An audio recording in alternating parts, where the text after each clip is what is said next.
हर घर छोड़कर मायका।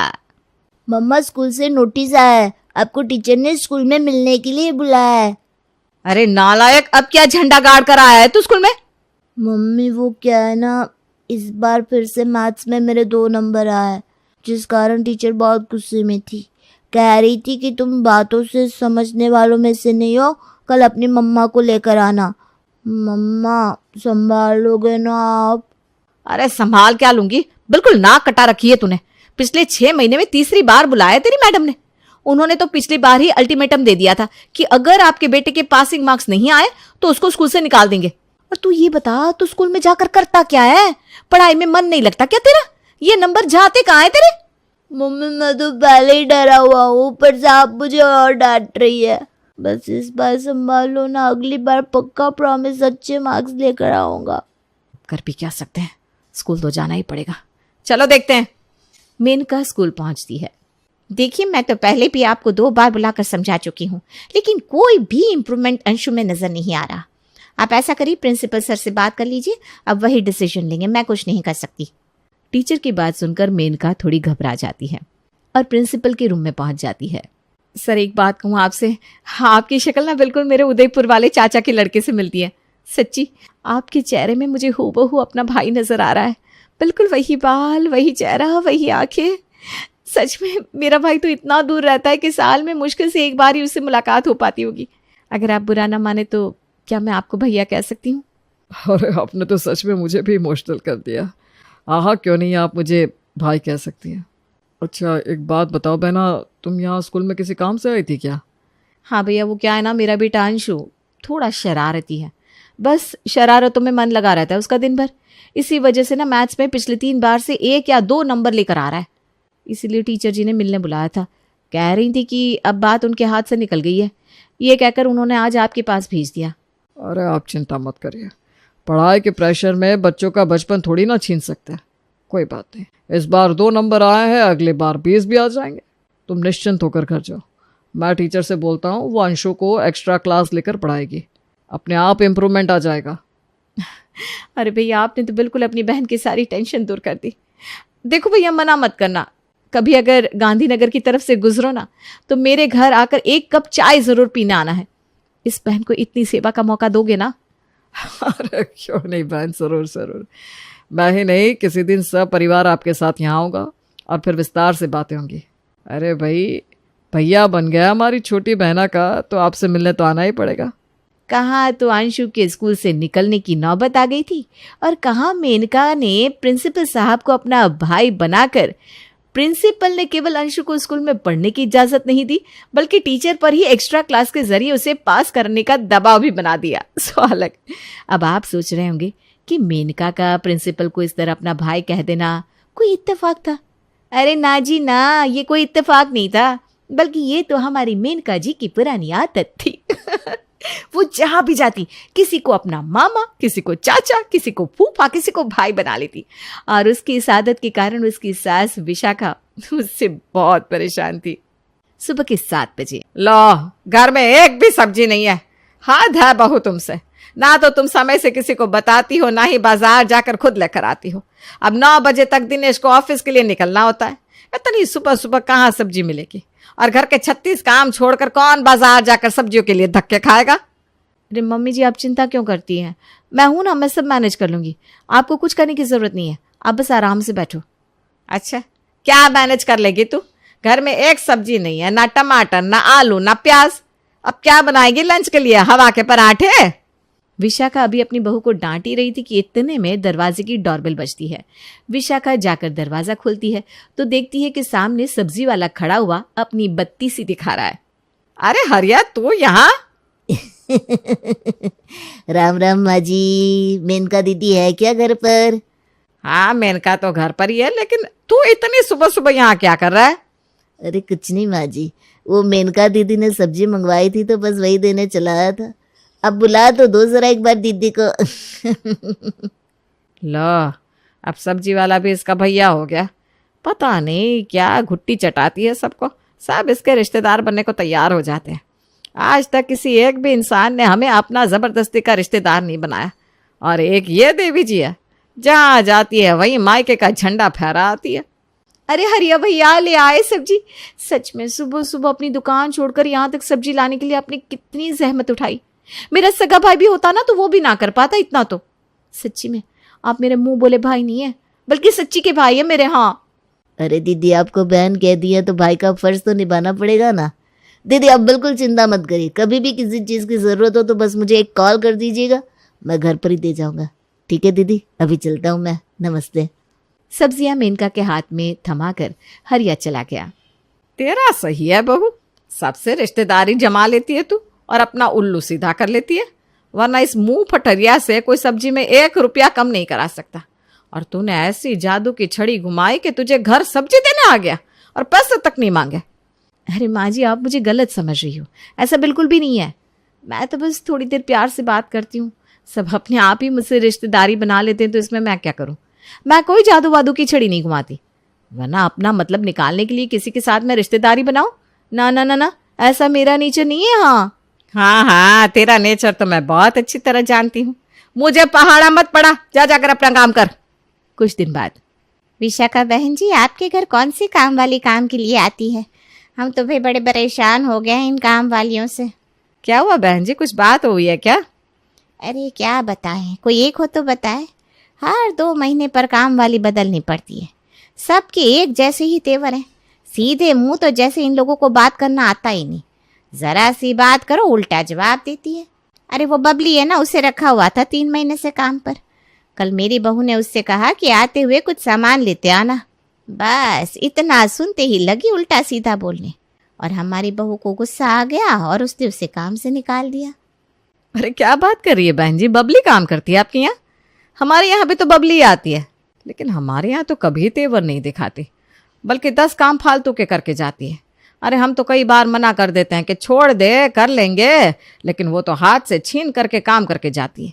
मेरी बहू को कहती है, बिटिया जब तक हम हैं तब तक तुमको काम करने की क्या जरूरत है। हाँ हाँ, आपकी बहू ने उस बबली को चाची जो बना रखा है। भाई हम तो पैसे देकर काम करवाते हैं, अब काम वालियों के साथ रिश्तेदारी जोड़ने का हुनर हमारे अंदर तो है नहीं। हम क्या जानते नहीं आपकी बहू को, धोबी हो या सब्जी वाला, हर किसी के साथ रिश्तेदारी जोड़ते घूमती है। कोई उसका चाचा है तो कोई मामा, किसी को मौसी बना रखा है, किसी को भैया। बस उसकी मीठी मीठी बातों में आकर सब उसका काम फटाफट कर देते हैं, वरना आज के ज़माने में कौन सी काम वाली है जो एक काम फालतू का करके जाए।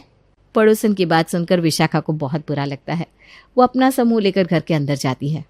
अरे माँ जी, आ गई आप? अपनी सहेलियों से मिलने गई थी क्या? हाँ गई तो सहेलियों से मिलने ही थी, लेकिन बेइज्जती करवा कर आ रही हूँ। अरे माँ जी, इस मोहल्ले में कौन है ऐसा जो आपकी बेइज्जती कर दे? मुझे बताइए, मैं अभी की अभी उसकी खटिया खड़ी कर देती हूँ। अरे तू तो रहने दे, तेरी वजह से ही तो खटिया खड़ी हुई है मेरी।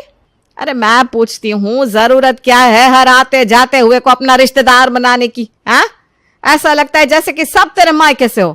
अरे नहीं माँ जी, मैंने तो किसी को अपने मायके का नहीं बनाया। वो तो मेरा स्वभाव ही ऐसा है कि मुझसे मिलकर किसी को अपनी बिटिया याद आ जाती है, किसी को बहन, बस वो अपने आप ही मुझसे अटैच हो जाते हैं। अब आप ही बताओ, कोई मुझसे प्यार से बोलने आएगा तो क्या मैं उसे मना कर दूंगी? हाँ हाँ, मुझे सब पता है, तुझ में ही सबको अपनी बहन क्यों दिखती है। अरे अब तो मोहल्ले के लोग भी बातें सुनाने लगे हैं मुझे। अच्छा लगता है क्या काम वालों को मौसी चाचा बनाते हुए? सीधा साधारण सा रिश्ता नहीं रख सकते किसी के साथ? रहने दीजिए माँ जी, मुझे सब पता है। जब तक मेरी शादी नहीं हुई थी ना, आपकी बनती नहीं थी किसी से। कोई सब्जी वाला आपको सब्जी देने को तैयार नहीं था, और काम वालियाँ 10 दिन से ज्यादा टिकती नहीं थी आपके घर में। ये तो मेरा स्वभाव इतना अच्छा है कि सामने से आकर सब हमारा काम करके जाते हैं, वरना आपकी बातों पर जाए ना तो कुछ ना हो पाए। ना तो ढंग की काम वाली मिले, ना ही सब्जी वाला, दूध वाला या कोई मिस्त्री भी हमारे घर का काम करे।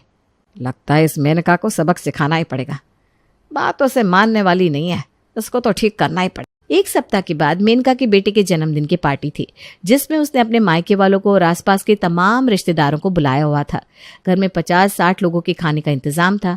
पार्टी पूरे शबाब पर चल रही थी कि अचानक से सामने से 20-25 लोग पार्टी में आते हुए नजर आते हैं। माँ जी, ये अचानक से कौन लोग आ रहे हैं? हमने तो इन्हें नहीं बुलाया, और मुझे लगता है खाना भी खत्म होने वाला है। क्या खिलाएंगे इन लोगों को? अरे जब मैंने बुलाया नहीं तो खाना क्यों खिलाएंगे? तुम परेशान मत हो, मैं अभी इनको धक्के मार के यहाँ से बाहर निकालता हूँ।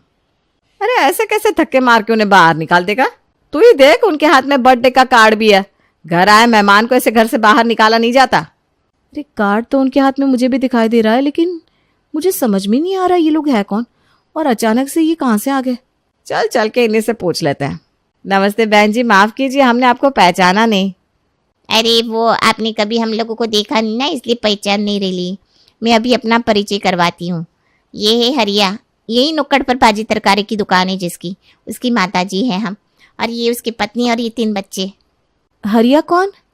हरिया सब्जी वाला? हाँ बिल्कुल सही पहचाना अभी आपने। वो हरिया सुबह कहकर गया था कि आज उसके भांजे का जन्मदिन है तो हमें सब परिवार पार्टी में शामिल होना है, वरना दीदी को बहुत बुरा लगेगा। उसको पहुंचने में थोड़ा समय लगेगा, लेकिन आप चिंता मत करिए, वो आएगा ज़रूर। वैसे लेट तो नहीं हुए ना हम लोग? अरे नहीं नहीं बहन जी, लेट नहीं हुए आप लोग, बैठिए हम अभी आते हैं। विशाखा किनारे जाकर अपनी बहू से कहती है, देख लिया तूने, ये तो तेरे भाई के परिवार वाले हैं और तू चली थी ना घर से बाहर निकालने। जा अब खातिरदारी कर उनकी। क्या माँ जी, कौन सा भाई कैसा भाई? वो तो मैंने वैसे ही कह दिया था उनको। मुझे ये समझ में नहीं आ रहा कि इसके पास ये कार्ड कहाँ से आया। चल इन 5 लोगों का तो पता चल गया, लेकिन ये जो बाकी के पीछे 20-22 लोग बैठे, एक बार उन्हें भी तो पहचानने की कोशिश कर। मेनका और विशाखा बारी बारी से सबके पास जाते हैं। पता चलता है कि वो सब लोग वही है जिनको मेनका ने अपना मुंह बोला भाई, चाचा, मामा, मौसी बना रखा था। चलो ये तो पता चल गया कि ये सब है तो तेरे रिश्तेदार ही। बेचारे बिना बुलाए तो आए नहीं, सबके सब तेरे रिश्तेदार हैं। अब तू ऐसा कर, फटाफट किचन में जाकर उनके लिए खाने का नाश्ते का इंतज़ाम कर, वरना बहुत बदनामी हो जाएगी बेटा। मैं उन सासों में से नहीं हूँ कि बहू के मायके वाले आए तो उन्हें बिना कुछ खिलाए पिलाए ऐसे ही वापस लौटा दूँ। माँ जी ये सब क्या हो रहा है, मुझे कुछ समझ में नहीं आ रहा।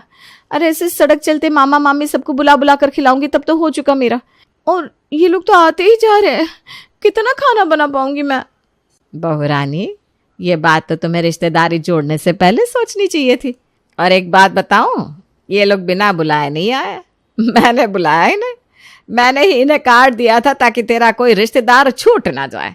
तूने तो कहा था कि तेरा व्यवहार इतना अच्छा है कि उसको देखकर उनको अपने रिश्तेदार याद आ जाते हैं। तो तू ही सोच, उन बेचारों को कितना बुरा लगता कि तूने अपने बेटे की बर्थडे पार्टी में उन्हें नहीं बुलाया। तूने फायदा तो खूब उठाया उनका, अब दावत खिलाने की बारी आई तो पहचानने से इनकार कर रही है। ऐसे कैसे चलेगा बेटा। सास की बात सुनकर मेनका की अकल ठिकाने पर आ जाती है और वो वादा करती है कि वो कभी भी ऐसा दोबारा नहीं करेगी। तेरी अकल तो ठिकाने आ गई है, लेकिन फिलहाल तो ये सब के सब मेहमान हैं आज हमारे, इसलिए बिना खाना खिलाए इन्हें यहाँ से मत भेजना। हर आदमी का अपना स्वाभिमान होता है। लेकिन माँ जी समस्या तो यही है ना कि हमने सिर्फ 60 लोगों का ही खाना बनवाया था, कैसे खिलाएंगे इन्हें खाना। तुम चिंता मत कर, जब इन्हें मैंने बुलाया है तो खाने का इंतज़ाम भी मैंने किया हुआ है। मैं खाना लगवाती हूँ इनका, तो प्रेम से इनको भोजन परोस। बेटे के जन्मदिन की पार्टी में तो किसी तरह विशाखा बात को संभाल लेती है, लेकिन उसे अब इस बात की खुशी थी कि इस घटना से सबक लेकर उसकी बहू मेनका फिर से ये सब नहीं करेगी। 1 सप्ताह के बाद, इस सूर्या साड़ी वाले के यहाँ तो मैं जाने ही नहीं वाली। अरे नास पिटा 1 नंबर का लुटेरा है, सब साड़ियाँ महंगे दाम पर बेचता है। ये थोड़ा महंगा बेचता है तो क्या हुआ, पूरे आर्य नगर में इससे बढ़िया साड़ी और किसी के पास मिलती भी तो नहीं है। सबसे बढ़िया स्टॉक रहता है इसके पास।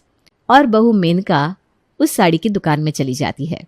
भैया बढ़िया साड़ी दिखाइए ना, बिल्कुल ऐसी जिसे पहनकर भीड़ में भी मैं अलग नजर आऊं। पता चले कि सूर्या साड़ी वाले से खरीद कर लाई हूं मैं। अरे मैडम जी, हमारे यहाँ की तो सारी साड़ियाँ एक से बढ़कर एक होती है, अब देखिए तो सही। आपकी बोली तो बड़ी जानी पहचानी से लग रही है। कहाँ के रहने वाले हैं भाई साहब आप? बहन जी कानपुर के रहने वाले हैं हम, सर्वोदय नगर कॉलोनी के। अरे वाह भैया वाह, तभी मैं कहूँ कि आपकी बातों में इतना अपनापन क्यों लग रहा है। मैं भी ना कानपुर की रहने वाली हूँ। सर्वोदय नगर में तो मेरे चाचा जी का घर भी है, और मेरा तो स्कूल कॉलेज सब कानपुर से हुआ है। इस नाते तो अब आप मेरे मायके वाले हुए। सही बताऊं, मायके से इतना दूर यहाँ ससुराल में अपने मायके की चिड़िया भी दिख जाती है ना तो वो भी अपनी लगने लगती है। आज आपसे मिलकर इतनी खुशी हुई है कि क्या बताऊं, मन बिल्कुल आनंदित हो गया। अरे मैडम, आप इतने प्रेम से कह रही हैं तो हमें भी ऐसा लग रहा है जैसे कि बरसों की बिछड़ी कोई छोटी बहन मिल गई हो। बातों ही बातों में मेनका ने दुकानदार को अपना भाई बना लिया था और बिना कहे ही बाजार में सबसे महंगी साड़ी बेचने वाला अब मेनका को डिस्काउंट रेट पर साड़ियाँ दिखा रहा था। कहते हैं ना, चोर चोरी से जाए पर हेरा फेरी से ना जाए। बस मेनका की भी वही हालत थी। सास से लाख वादे करने के बाद भी वो अपनी रिश्तेदारी जोड़ने की आदत छोड़ नहीं पा रही थी।